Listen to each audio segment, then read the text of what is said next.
So I made a satirical skit about people who are fans of Narayan Murthy's philosophy of working 72 hours a week for no extra salary. Most of you, the feedback I got was that this is funny, this is great, I should do more of it, and I will do more of it. I will do more skits. I've already done a couple more, go check them out. But a surprising number of people attacked me saying that I shouldn't be making fun of this and that I am discouraging the young people of India from working hard. If that's you, if you're one of those people that say I'm discouraging people from working hard, I want to say I hear you and I thought a lot about what you said. And my advice to you would be to get a really nice mirror, a nice full body mirror installed in your house, and you can use that to go or drop a comment that might be easier for you.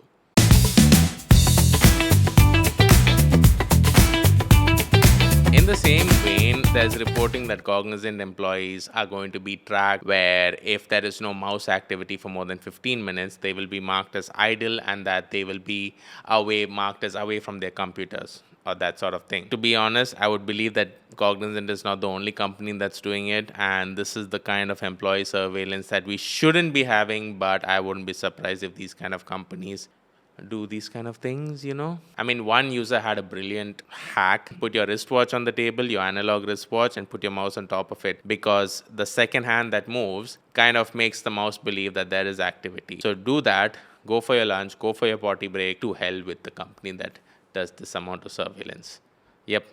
And if you're one of the people who have a problem with this, also drop a comment. I promise you I will respond to all these to every single comment that I receive over here. Now, in more important news, and I'd like to start with this one really, that a large number of people, Indian citizens who were trapped in scam centers in Myanmar, are being repatriated to India. This was basically a rescue operation that the Indian government was done along with the Thai government. These citizens in particular trapped in scam centers in Myanmar, particularly the KK Park complex that's near the Thai border. Now, this is a pattern that's been repeated far too often, not just for Southeast Asia. There are recruitment agencies across India, some of the worst kind of people out there, and the government should really jail each and every one of them for life. These recruitment agencies go to unsuspecting youth, go to their families, in fact, in like villages or like smaller towns or whatever it is. They tell their families that I will offer your son a lucrative overseas job for a certain amount of money every month, and they actually tell the family that there is a certain recruitment fee that needs to be paid. The family, unsuspecting, not believing that this is a scam, actually borrows money, often at crazy interest rates, to sort of pay this recruiter. And once this young guy ends up in Myanmar or Thailand or UAE or Saudi or many other countries, unfortunately, their passports get snatched. They are forced to work more than what they've been told for a lot less money. Now, some of them are just trapped, it's just slavery. But many of them, remembering that their families have taken loans and that needs to be paid back, actually take whatever little money they can get and send it back home to help their families pay off these loans. And it's just years before these loans are actually paid off. So there's hardly any savings. And these young people waste a lot of years slaving away because they were exploited. So I guess what I'm saying is that this is a terrible pattern that really needs to be stopped. Kudos to the government for jailing recruiters. Kudos to the international governments for working together to not work with these recruiters. The problem starts at home. It needs to be taken very, very seriously. One of the oldest online scams in the book is a too good to be true job offer. Even on LinkedIn. Not all the offers on LinkedIn are legitimate. So be very careful. If somebody tells you, if you get an email that says walk-in interview or whatever it is, your first reaction should be that it's a scam. Share this with your friends also. This is very important to know. In the case of the people coming back from Myanmar, the returnees are being questioned as witnesses to help identify the wider recruitment and trafficking networks involved. This is part of a broader effort to rescue Indians trapped in illegal scam centers in Southeast Asia, with over 1,500 Indians repatriated since March 2025 alone. So we are talking about like less than 9 months, and already 1,500 people are repatriated. So who knows how many of them are still there.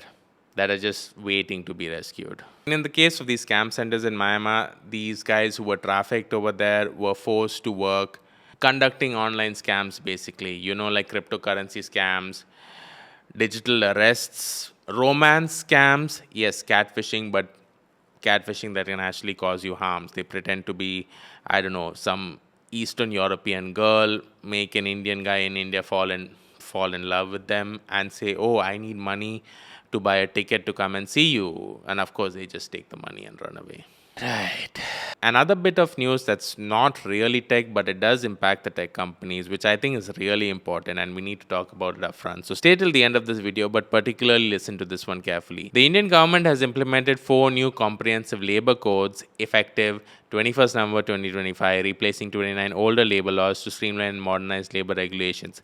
These codes are codes on wages, industrial relations, social security, occupational safety, health, and working conditions. How is it related to tech companies? I'll tell you now. The new framework introduces universal minimum wages with a national floor, expands social security benefits to gig and platform workers, and allows women to work night shift across sectors under safety protocols. You heard that part, right? Gig and platform workers. So the likes of Swiggy and Zomato and Rapido and Uber and Ola and Amazon and Flipkart and hundreds of others out there are bound by these new labor codes. And I hope all of them take it seriously, because most of them, to be honest, don't have a good track record of treating human beings like humans. I hope all of them take it seriously, and I hope the defaulters are held accountable with strict measures. Regulation is actually good if you think about it. There's no regulation in India per se that says that you own the rights to your face, your digital likeness, and whatever it is. Yes, there is copyright law, but there is a copyright act.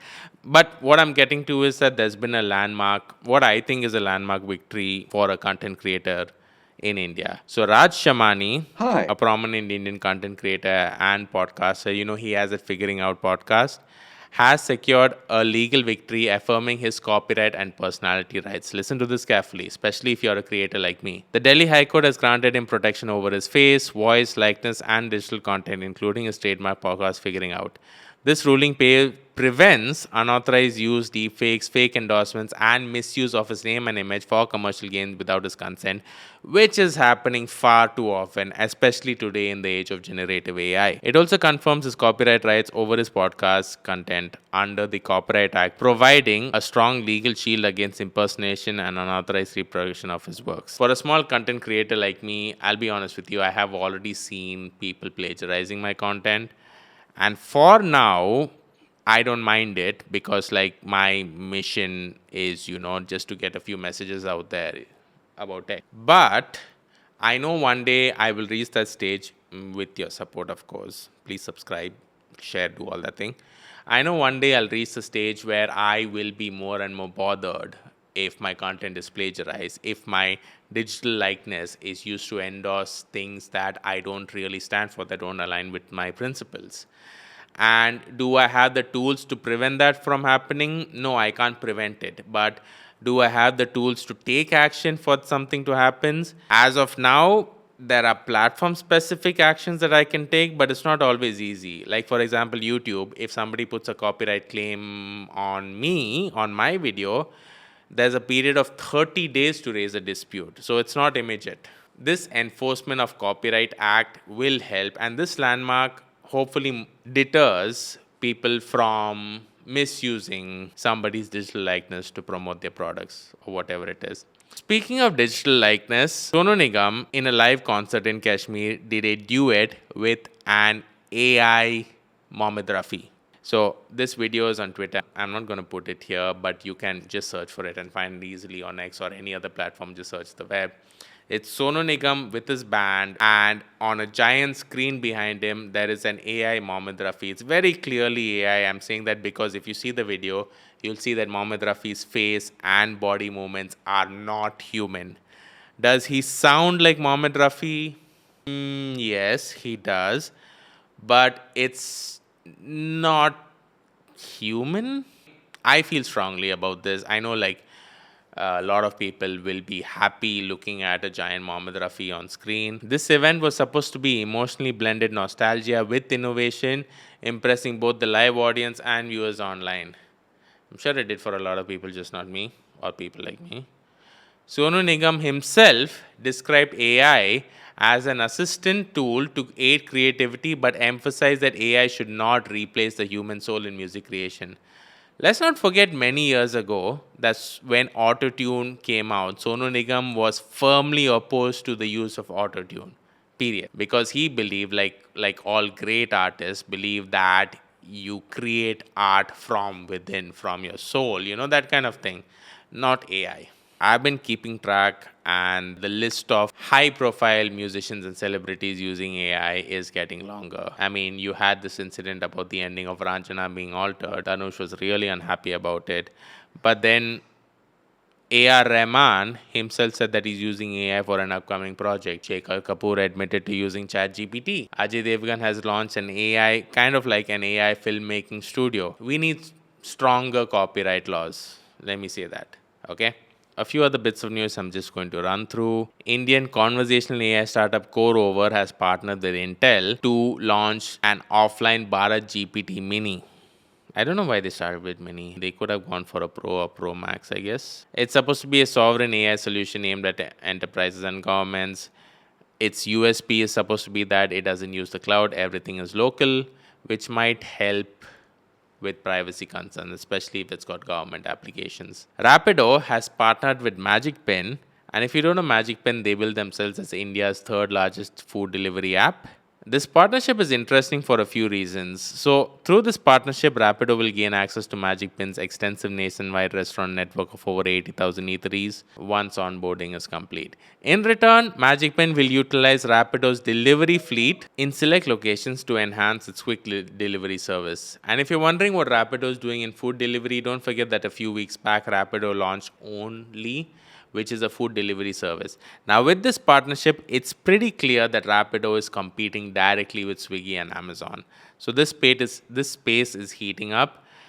I predict, in fact, I bet you that 2 maybe 3 years from now, there'll be a massive Rapido IPO that's going to happen. And then maybe this bubble will burst. Like the quick commerce, which I think is a bubble waiting to burst. In some quick commerce related news, Zepto has launched Supermall. Nice. No, not nice. Which is a large order format vertical focused on higher value and non grocery items such as apparel, home appliance, kitchenware, and home decor. I'm guessing this competes with Swiggy's Max Saver, Max with the multiple X's. But Max Saver offers automatic savings on large grocery orders embedded directly into the shopping experience. Swiggy app, basically, encouraging higher value planned grocery purchases. So I'll buy 10 kilograms of detergent, for example. By contrast, Zepto's Supermall focuses more broadly on lifestyle and home products alongside groceries to boost average order values. Very stiff competition, IPOs on their way, but still, I honestly think that this is a bubble that's going to burst. The quick commerce space is a bubble that's going to burst. Just like AI. Speaking of AI, TCS has partnered with an investment company called TPG to jointly invest up to $2 billion over the next few years into setting up AI data centers all over India under a new subsidiary called Hypervault, of which TCS retains 50% of ownership. The most interesting thing about this announcement for me is that TCS is investing in infrastructure, in assets, in tangible assets. TCS has mostly been a services company, what I call a body bag company, but we are seeing them invest in infrastructure. Interesting. Apple India's net profit in FY25 has been 3,000 crores so far. Make what you want about that piece of information. Yeah. Bit of semiconductor news, and it's been a while since we heard some good semiconductor news. And when I say good, I mean homegrown semiconductor news, right? So, two companies, Azimuth AI and Scinet Semiconductors, I'm sorry about my pronunciation, have jointly launched ARKA-GKT1. I don't think ARKA is a word that needs to be pronounced. ARKA? Nice. This is India's first generation intelligent powered platform on a chip powered by in-house developed intellectual property. Make sense? It's okay. Basically, this is a locally designed IP chip. Yeah. This semiconductor chip is designed for high-efficiency edge AI and smart energy applications, integrates multi-core custom computing, advanced analog sensing, memory, and intelligent power management into a single high-energy efficient system on a chip. Take that, Apple Silicon, and give us money for it. RBI and NCPI are in the realization phase of linking UPI with the European Central Bank's Target Instant Payment Settlement System, TIPS. Does this mean that we might be able to use UPI in Europe? Probably, if it goes through. UPI is already, you can use UPI in a lot of international markets like Bhutan, France, Mauritius, Nepal, Singapore, Sri Lanka, and UAE. And select places in Bahrain, like Bahrain, Qatar, Malaysia, Cyprus, and some Southeast Asian nations like Thailand. Remember Byju? Its founder, Byju Ravindran. If you thought you wouldn't hear about him anymore, well, wait for this.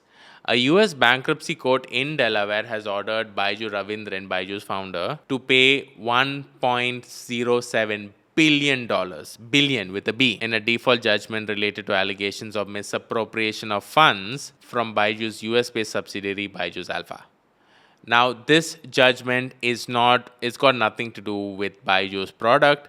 It is to do with the allegation that Byju has misappropriated fund, that is channel funds through different trusts and shell accounts and whatever it is for personal use. Misappropriation, basically. Byju denies it and is going to appeal the judgment. Let's see what happens. I mean, if he needs $1 billion, maybe he can borrow $1 billion from fellow South Indian Arvind Srinivas in the US. You know, because he's a billionaire. Yeah. Prime Minister Narendra Modi is at the G20 summit, and on the sidelines of the G20 summit, he announced an Australia-Canada-India Technology and Innovation Partnership, ACITI. Look at them, so cute, holding hands. I like his yellow tie though. This initiative is supposed to deepen collaboration between democratic partners across 3 continents and 3 oceans in emerging technologies, support diversification of supply chains, clean energy, and mass adoption of, wait for it, AI. There have been other diplomatic partnerships in the past, and in some research which I did, it looks like they've actually led to some real world enhancements. It does help that at a business level, you say, okay, I have this partnership with the country Australia, so I should find it easier, at least it creates that perception, I should find it easier to do business with Australian firms. Cannot be directly proved, but cannot be disproved as well. And finally, my favorite chat app, Arattai. Yes, it's my favorite chat app right now. I've had more of my friends join Arattai, and it's actually a lot of fun. You should give it a go. The one feature that was missing from it is end-to-end encryption, which people have been requesting for, and it is finally here. Arattai has rolled out end-to-end encryption for individual chats. This means all one-on-one conversations on Arattai are now encrypted on the user's device before being sent, and only the sender and receiver can read the messages. Even Arattai, the company, cannot read the messages. For this to happen, make sure that you and your friend download or update to the latest version of Arattai from your respective app stores. That's it for now. Thanks for watching, and thanks for all the feedback, some really positive feedback that I have received. Please keep them coming. Please tell me what I need to speak more of, what you'd like to see more about. This really helps me create content that I do entirely by myself. So don't forget, comment, subscribe, share this video with your friends, ask them if they have $1 billion that they're hiding somewhere, and if they do, let me know. Alright? See you next week.